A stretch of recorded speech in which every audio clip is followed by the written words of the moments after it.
दोस्तों, मैं हरिनाम सिंह और मैं आप सबको हैप्पी रहो चैनल में नमस्कार करता हूं, स्वागत करता हूं। और दोस्तों, आज मैं आपको एक धार्मिक बात जो घटना 2000 वर्ष पहले हुई थी, उसी घटना का दूसरा भाग अभी बताने जा रहा हूँ। पहला भाग बताया कि 2000 वर्ष साल पहले यीशु मसीह यरूशलेम में प्रवेश करते हैं। और अब मैं दूसरा भाग बता रहा हूँ। जब यीशु मसीह का जलूस यरूशलेम में जब प्रवेश करता है तो पूरा शहर हड़बड़ा जाता है। लोग एक दूसरे से पूछते हैं, ये कौन है? जवाब मिलता है, गलील के नासरत का भविष्यवक्ता यीशु। और जब यीशु मसीह का जलूस परमेश्वर के मंदिर के सामने पहुंचता है, वहाँ यीशु मसीह गदहे के बच्चे से उतरकर मंदिर जाते हैं और भीड़ मंदिर के बाहर रह जाती है, कुछ साथ में भी जाते होंगे। और जब यीशु मसीह मंदिर के अंदर जाते हैं तो मंदिर के अंदर का नज़ारा बिल्कुल अलग था। यीशु मसीह की सोच के बाहर था। मंदिर के अंदर व्यापारी लोग व्यापार कर रहे थे। कोई कबूतर बेच रहा था, तो कोई सोने चांदी का सामान बेच रहा था, कोई कपड़ा बेच रहा था, कोई ये अपना बकरा बेच रहा था। सब व्यापार में लगे हुए थे। और यीशु मसीह ने यह देखा तो उन्हें गुस्सा तो आया और उन्होंने सभी व्यापारियों को जबरदस्ती निकाल दिया। और उनकी जो चौकियां थी, जिसमें सामान रख करके दुकानदारी कर रहे थे, सब पलट दिया और पूरे मंदिर को साफ किया, मंदिर की सफाई कर दी व्यापारियों से। और यीशु मसीह ने जवाब दिया, क्योंकि कुछ लोगों ने पूछा, क्योंकि जब यह काम यीशु मसीह कर रहे थे तो वहाँ पर महायाजक और याजक और शास्त्री लोग भी थे। कि मंदिर को कौन चलाता था? महायाजक, शास्त्री लोग। अब बिना महायाजक और शास्त्री लोगों की मर्जी के खिलाफ कोई वहाँ व्यापार तो कर नहीं सकता। तो महायाजक और शास्त्री लोग कमीशन लेकर के उन व्यापारियों को जगह अंदर दे दी थी। मंदिर के अंदर जो महायाजक उस समय के थे, वो शास्त्री लोग कमीशन एजेंट का काम कर रहे थे। कमीशन लेकर मंदिर के अंदर व्यापार करने को जगह दे दिया था। और जब उन्होंने यीशु मसीह ने ये देखा तो क्रोधित हुए और व्यापारियों को मंदिर से निकाल दिया। तो किसी ने पूछा, ये क्यों कर रहे हो? यीशु मसीह ने कहा, लिखा है, मेरा घर प्रार्थना का घर होगा, लेकिन तुम लोगों ने डाकुओं की खो बना दिया है। यहाँ मुनाफा कमाने का काम, लेन देन का काम करके तुमने डाकुओं का खो बना दिया है, पाप का घर बना दिया है। जो परमेश्वर का मंदिर था, जो प्रार्थना का घर था, उसे तुमने बिगाड़ दिया है। दोस्तों, जो मंदिर की सफाई आज से 2000 साल पहले प्रभु यीशु मसीह ने किया, आज मैं जब चर्चों में कभी कभी देखता हूँ तो मैं सोचता हूँ कि ऐसा ही सफाई फिर होना चाहिए। मैं आपको एक दो उदाहरण देता हूँ। कुछ साल पहले पाम संडे के ही दिन मुझे गोवा में हमारे एक मित्र पादी साहब थे उधर, तो उन्होंने बुलाया और वही पाम संडे का ही दिन था। और मैं गोवा के एक चर्च में पाम संडे के बारे में बोला, तो देखा कि जो मीटिंग हो रही थी पाम संडे के दिन, जो मीटिंग हो रही थी, तो आधे चर्च खाली था, लोग कम आए थे। लेकिन जैसे जैसे चर्च के ख़त्म होने का समय हो गया तो पूरा चर्च भर गया। और बाद में मुझे पता चला कि इस चर्च में दो गुट हैं। एक गुट है जो पादी साहब थे, उनके प्रशंसक थे, उनका कहना था पादी साहब अच्छा काम कर रहे हैं। और दूसरा गुट था, वो दूसरे लोगों का था जिनका भी भरोसा था कि पादी साहब काम अच्छा नहीं कर रहे। और उसी गुट का में चर्च का मालिक था, ऑनर था। अब ये मैं आपको बाद में बताऊंगा कि चर्च का भी कोई ऑनर होता है, तो कैसा ऑनर था वो मैं बाद में बताऊंगा। तो चर्च के बाद दोनों गुटों की मीटिंग हुई। तो जो ऑनर गुट का, चर्च के मालिक का गुट था, उसने कहा कि इस पादी साहब को हटा दिया जाए, ये काम अच्छा नहीं कर रहे।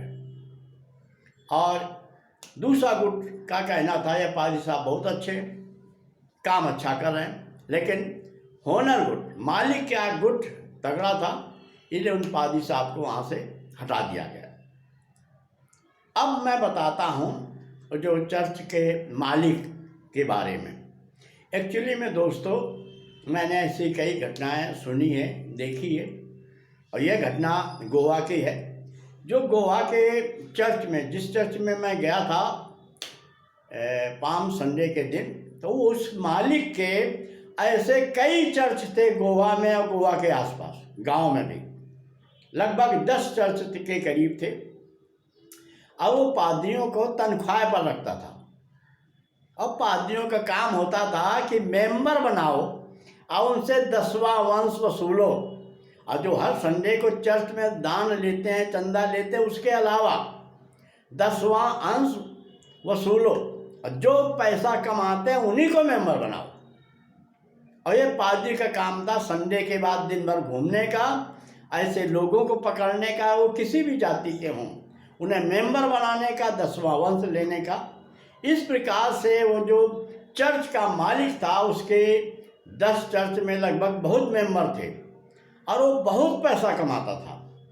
और एक पादरी की तनख्वाह 10,000 रुपये और रहने का घर था। और ऐसा उसका बिजनेस चल रहा था, शायद अभी भी चल रहा होगा गोवा में। तो उसने एक बिजनेस खोला कि चर्च के माध्यम से वो लाखों रुपए महीने कमाता है।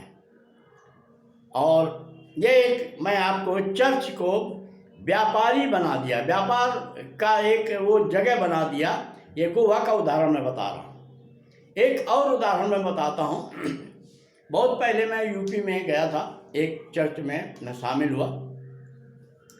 और वो चर्च में मैंने देखा कि जब चर्च का सब कार्यक्रम हो रहा था, होने के बाद जब उपदेश देने की बारी आती, उसके पहले पादी साहब जो चर्च के पुलपिट के सामने एक बड़ा सा थाली लेकर के खड़े हुए, अनाउंस किया, अपना अपना 10वां अंश जमा करो लिफाफे में लेकर के। लोग उठ उठ आने लगे, लिफाफा थाली में रखने लगे। और जो लोग नहीं आए उनके लिए पादी साहब ने कड़ा भाषण दिया, कड़ा चेतावनी भी दी कि 10वां अंश अगर नहीं दिया तो यहाँ जगह नहीं है, 10वां अंश देना पड़ेगा, आदि सब बातें। और ये सब बातें पादी साहब की ऐसी लग रही थी जैसे कि इनकम टैक्स वाले पैसे वसूलते हैं। तो दोस्तों, ये दो घटनाएं ऐसी हैं जिससे कुछ लोगों ने चर्च को, धार्मिक स्थल को, धार्मिक मंदिर को, जहाँ दुआ होती है, दुआ होनी चाहिए, उसको व्यापार का घर बना दिया है। और मैं भरोसे से कहता हूँ, विश्वास से कहता हूँ कि ऐसे लोगों को यीशु मसीह वैसा ही भगाएंगे जैसा 2000 साल यरूशलेम के मंदिर के व्यापारियों को भगाया था। तो दोस्तों, ये तो चर्च का और मंदिर का जो रूप है वो परमेश्वर का घर है, जहाँ प्रार्थना होना चाहिए और परमेश्वर के अच्छे काम होने चाहिए। लेकिन कुछ लोगों ने परमेश्वर के मंदिर को व्यापार का अड्डा बना दिया है। और दोस्तों, आगे बढ़ते हैं। जब यीशु मसीह गदही से उतरकर मंदिर के अंदर आए तो मंदिर के बाहर बीमार, अंधे, लंगड़े भीख मांगने के लिए बैठे रहते हैं। दोस्तों, आज भी है, चाहे मंदिर हो या मस्जिद हो, धार्मिक स्थानों के बाहर ऐसे लोग इस आशा में बैठे रहते हैं कि मंदिर से या मस्जिद से बाहर आएंगे तो हमें कुछ ना कुछ दान देंगे। वो लाचार लोगों का कोई ना कोई सहारा दान से होता है। तो जो उस मंदिर में, यरूशलेम के मंदिर में जो लंगड़े, अंधे, लाचार, बीमार बैठे थे, वो सब मंदिर के अंदर आ गए यीशु मसीह के पास, और यीशु मसीह ने सबको चंगाई दी। लंगड़ों को पैर दिए, अंधों को आंखें दी, जो मरीज से बीमार थे उनको पूरी तरह चंगा कर दिया। और दोस्तों, ये सब हुआ महायाजकों और फरीसियों के सामने। और ये सब अच्छे काम देखकर फरीसी लोग, महायाजक लोग यीशु मसीह से बहुत क्रोधित हुए, लेकिन मजबूर थे, लाचार थे। वो उस समय अगर यीशु मसीह का इन अच्छे कामों का विरोध करते तो जनता उनके खिलाफ हो जाती। ये लोग चुप रहे, लेकिन मन ही मन में कोई बहाना ढूंढ रहे थे जिससे यीशु मसीह को दोषी ठहरा सकें और सजा दे सकें। दोस्तों, उसी मंदिर में बच्चे लोग थे, वो शुरू से ही पुकार रहे थे, पुकार कर होसन्ना बोल रहे थे, दाऊद की संतान को होसन्ना। और यह महायाजक और फरीसियों को यह बहाना मिल गया यीशु मसीह को, या यीशु मसीह पर दोष लगाने का एक बहाना मिल गया। मंदिर की सफाई की कोई बहाना नहीं था, बीमारों को, अंधों को, लंगड़ों को चंगा किया तो फरीसियों के पास कोई बहाना नहीं था। लेकिन जब बच्चे लोग यीशु मसीह को देख करके होसन्ना होसन्ना चिल्ला रहे थे, दाऊद की संतान होसन्ना, तो ये उन्हें महायाजकों को और फरीसियों को बहाना मिल गया। बोले, देख, तो देखता नहीं है, ये क्या बोल रहे हैं। यीशु मसीह ने जवाब दिया, क्या तुमने नहीं पढ़ा? लिखा है कि वो दूध पीते बच्चों से भी अपनी स्तुति कराएगा। जो दूध पीते बच्चे हैं वो भी परमेश्वर की स्तुति करेंगे। होसन्ना का मतलब होता है स्तुति करना। और बच्चे लोग, सब लोग पहचान लिया था कि यीशु मसीह खुदा के बेटे हैं, परमेश्वर के इकलौते पुत्र हैं और जगत के उद्धार करता। उन लोगों ने पहचान लिया था, और जिन लोगों ने पहचाना था वो चिल्ला चिल्ला कर, पुकार कर कह रहे थे, होसन्ना होसन्ना, दाऊद की संतान होसन्ना। और यीशु मसीह का जवाब सुनकर महायाजक और फरीसी लोग बहुत क्रोधित हुए, और वो यीशु मसीह के खिलाफ षड्यंत्र तो रच ही रहे थे, और सोचने लगे कोई बहाना ढूंढ कर इसे पकड़ा जाए। लेकिन दिन व्यतीत हो गया था, दिन खत्म होने वाला था, खत्म हो गया था, रात होने वाली थी। तो यीशु मसीह उस मंदिर से सबको छोड़कर बाहर आए और बेतनियाह में गए और वहीं रात भर रहे। तो दोस्तों, पाम संडे का आखिरी हिस्सा यहाँ ख़त्म होता है। और दोस्तों, हम आपसे एक बात पूछते हैं कि अगर हम यीशु मसीह के भरोसे वाले हैं या यीशु मसीह के मानने वाले हैं, तो हमें हर जगह उस काम से सफाई रखनी चाहिए जो परमेश्वर के कामों के विरुद्ध है या पाप जिसमें बसता है। और कोई ऐसा काम नहीं करना चाहिए जो हमारे प्रभु यीशु मसीह को पसंद ना हो, परमपिता परमेश्वर को पसंद ना हो। हमें अच्छे काम करने चाहिए और अच्छे रास्ते पर चलना चाहिए। और आज का संदेश यही है कि हम बुरे कामों से, चाहे मंदिर हो, चाहे घर हो, चाहे दिल हो, सफाई करें। दिल में भी बुरे विचार रहते हैं, तो दिल को भी बुरे कामों से सफाई करके अच्छे कर्मों से भरें, और तभी हम परमेश्वर के राज में शामिल होंगे। और मैं आप सबको से अपील करता हूँ कि आप हमारे चैनल हैप्पी राहु को देखते रहें, लाइक करें, सब्सक्राइब करें और दोस्तों को भी दिखाएं। नमस्कार।